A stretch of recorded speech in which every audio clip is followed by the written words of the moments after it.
Section number 39. When such right extends to causing any harm other than the death.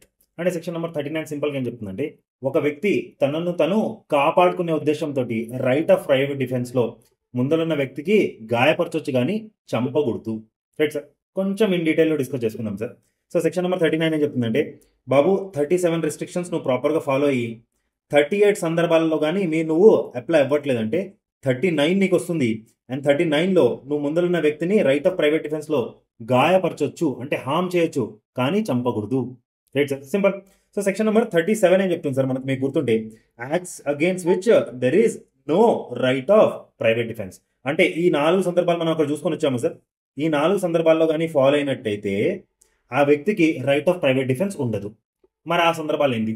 First సందర్భం sir, act by public servant. అంటే public servant ఒక వ్యక్తి మీద ఏమైనా action తీసుకునేటట్టయితే అప్పుడు right of private defence ఉండదు. అలానే act on direction of public servant, not only public servant direction మీద ఏ వ్యక్తి అయినా కానీ ఏమైనా యాక్షన్ తీసుకున్నా కానీ ఆ వ్యక్తికి అగేన్స్ట్గా మీకు రైట్ ఆఫ్ ప్రైవేట్ డిఫెన్స్ ఉండదు. అలానే థర్డ్ సినారియో, మీకు ప్రాపర్గా టైం ఉంది ప్రొటెక్షన్ తీసుకోవడానికి ఫ్రమ్ పబ్లిక్ అథారిటీస్. ఆ సందర్భంలో మీరు right of private defence avail చేసుకోలేరు. మళ్ళీ ఈ లాస్ట్ పాయింట్ ఏం చెప్తాను సార్, ఎంత అవసరం ఉంటే అంతే రైట్ ఆఫ్ ప్రైవేట్ డిఫెన్స్ చేయాలి. Right sir. So section number 37 చెప్తుంది, ఈ 4 సందర్భాల్లో మీకు రైట్ ఆఫ్ ప్రైవేట్ డిఫెన్స్ ఉండదు. So first of all section number 39లో 37 రిస్ట్రిక్షన్స్ గుర్తు పెట్టుకోవాలి, బికాస్ ఆ సందర్భాల్లో రైట్ ఆఫ్ ప్రైవేట్ డిఫెన్స్ ఉండదు కాబట్టి. Let's come to section number 38. Section number 38 ఏం చెప్తుంది sir, when right of private defence of the body extends to causing death.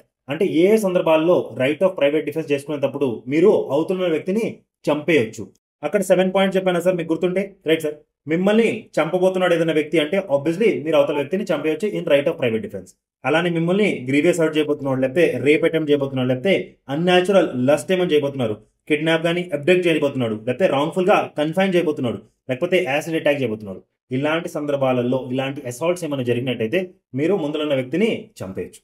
నా సెక్షన్ నెంబర్ 39 చెప్తుంది, ఓకే సెక్షన్ నెంబర్ 37 రిస్ట్రిక్షన్స్ నువ్వు మ్యాండేటరీగా పాటించాలి, అండ్ సెక్షన్ నెంబర్ 38లో నువ్వు follow అవ్వకూడదు.